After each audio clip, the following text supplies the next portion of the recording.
नमस्कार साथियों।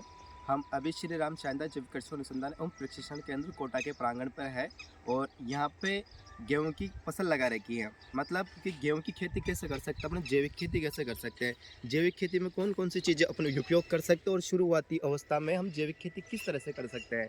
तो अभी हम इस प्लेटफॉर्म पे खड़े हुए हैं और यहाँ पे गेहूं की फसल लगा रखी है जो बहुत ही शानदार दिख रही है और इसका लगता है कि अच्छा खासा इसका उत्पादन होगा। तो हम जब शुरुआत में जैविक खेती करते हैं तो हमें खेती की किस तरह से तैयारी करनी चाहिए। तो शुरुआत में हमें क्या करना है, हमारे खेत में हरी खाद लगा देनी चाहिए। हरी खाद या तो सनई या ढेंचा।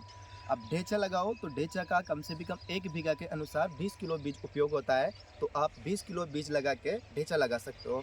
ढेंचा लगाने के बाद में जब ढेंचा फ्लावरिंग स्टेज पे आ जाए, जैसे वो कम से कम 35 से 40 दिन का हो जाए, तब उसे खेत में दबा देना चाहिए रोटावेटर की सहायता से।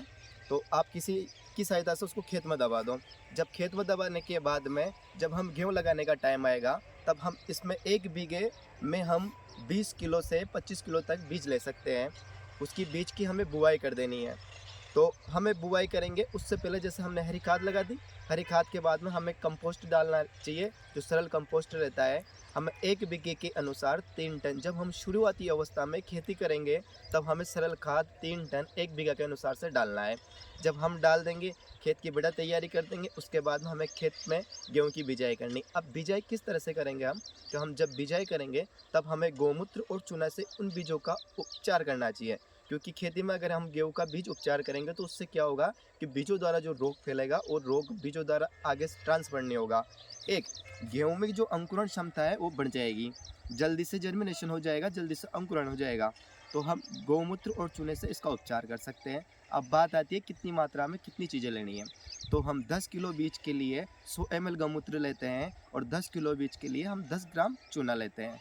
ये दोनों मिक्स करके बढ़िया घोल बना के इस पर गेहूँ पे छिड़काव कर दें और छिड़काव करने के बाद में इसे छाया में सुखा लें। छाया में सुखाने के बाद में सीड ड्रिल से इसकी बिजाई कर दें। जब हमारी बिजाई हो जाएगी तब हमें 20 से 22 दिन के बाद में इसमें एक सिंचाई करनी रहेगी। तो हम सिंचाई करेंगे, तो सिंचाई करने के साथ में हमें क्या करना है कि जब हमारे गेहूँ 1 महीने के हो जाएंगे या 20 से 22-25 दिन में आप सिंचाई करोगे, तब हमें इसमें 1 बीघे के अनुसार 2 क्विंटल सरल खाद डालना है। जब हम सरल खाद डाल देंगे फिर उसमें सिंचाई करेंगे, तब हमें क्या करना है, ताज़ा गाय का गोबर।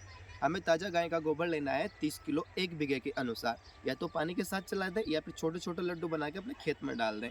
ये हमारा 1 महीने की फसल के हिसाब से हो चुका है। मतलब हमने क्या किया है, शुरुआती अवस्था में हरी खाद लगाई है, फिर उसके बाद में बीज उपचार किया है, फिर हमने कंपोस्ट डाला है जो 1 बीघे के अनुसार 2 क्विंटल कंपोस्ट डाला है, उसमें 30 किलो ताज़ा गोबर डाला है। अब हमारा एक शेड्यूल ऐसा रहना चाहिए, हमें गौमूत्र का स्प्रे होंगे। हमारे गेहूँ में 3 या 4 स्प्रे हमें गौमूत्र चूने के करना है। अब कितने दिन पे करना है, तो हमें 20 से 25 दिन के अंतराल पे, हर 20 से 25 दिन के अंतराल पे एक गौमूत्र चूने का स्प्रे करना है। 1 बीघे के अनुसार हमें 4 टंकी स्प्रे करनी रहती है 15 लीटर की। अब उसमें क्या क्या चीज़ें मिलाना है, तो हमें 1 टंकी 15 लीटर का जो नैपसेक रहता है उसमें हमें 1.5 लीटर गौमूत्र लेना है और 2 चूने की टूपें लेनी है जो जर्दे खाते हैं उनके साथ में आती है, जो एक टूप 10-10 ग्राम के हिसाब से रहती है। तो 2 चूने की टूपें लेनी है और 1.5 लीटर गौमूत्र लेना है और स्प्रे करना है। कितनी टंकी, हम 1 बीघे के अनुसार 4 टंकी का स्प्रे करना होता है। तो ये सारी प्रतिक्रिया हम कर देंगे। अब समस्या आती है गेहूँ में, एक आती है एफिड वाली, जो रूट एफिड लगता है। तो हमें रूट एफिड के लिए हमें या तो नीम की पत्तियों के घोल बना के रखना चाहिए, अगर हमारे पास में ये नहीं रहे तो हमें नीम तेल का स्प्रे कर देना चाहिए। नीम तेल का स्प्रे हम 4 से 5 ml पर लीटर के हिसाब से ले सकते हैं। वो स्प्रे कर देंगे तो हमारे वो रूट एफिड वाली प्रॉब्लम समस्या भी नहीं आएगी। फिर हमने 4 स्प्रे, जैसे पीलापन दिखाई दे तो हम गौमूत्र का उपयोग कर सकते हैं, वैसे हम 4 स्प्रे करेंगे तो इतनी समस्या नहीं आएगी। फिर जब हम इसमें समय समय पे पानी देते रहेंगे, जैसे आपके पास में 4 सिंचाई वाला हो तो 4 के हिसाब से करें, 5 के वाला तो 5 के हिसाब से करें, 6 सिंचाई वाला हो तो 6 के हिसाब से करें। फिर इसके बाद में जब इसकी बालियों में दाने बनने लग जाएंगे, जैसे अभी इसमें बालियों में दाने बनने स्टार्ट हो चुके हैं, तो हमने इसके अंदर हमने 7 अनाजों का स्प्रे किया है। मतलब हमने 7 अनाज लिए हैं, जो 7 अनाज 100-100 ग्राम के अनुसार सारे अनाजों को लिया है और उसका सप्तदाना अंकुर के नाम से बनता है, तो ओ टॉनिक बनाया है। अगर आप सप्तदाने का नहीं करना चाहते हो तो सोयाबीन टॉनिक बनता है, उस सोयाबीन टॉनिक बना के स्प्रे कर सकते हो।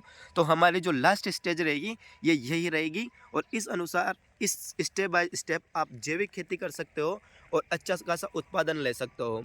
कम से भी कम 1 बीघे के अनुसार आप 10 से 11 क्विंटल 12 क्विंटल तक उत्पादन ले सकते हो। तो अगर आपके अंदर ऐसी भ्रांति बना रखी हो कि जैविक खेती से उत्पादन घटता है, तो बिल्कुल नहीं करनी है और बिल्कुल ऐसा नहीं सोचना है। जैविक खेती से अच्छा खासा उत्पादन होता है रासायनिक के बराबर। अभी आप हमारे गेहूँ देख सकते हो, बहुत ही शानदार हो रहे हैं। तो इसी प्रकार आप जैविक खेती कर सकते हो। अधिक जानकारी लेनी हो तो आप श्री राम शांता जैविक कृषि अनुसंधान और प्रशिक्षण केंद्र के प्लेटफॉर्म पे जाकर संपर्क कर सकते हो और अच्छी खासी वहाँ से ये कर सकते हो। वहाँ पर हर 15 तारीख को मंथ की 15 तारीख को ट्रेनिंग दी जाती है, प्रशिक्षण दिया जाता है। तो धन्यवाद साथियों, इसी प्रकार बने रहें।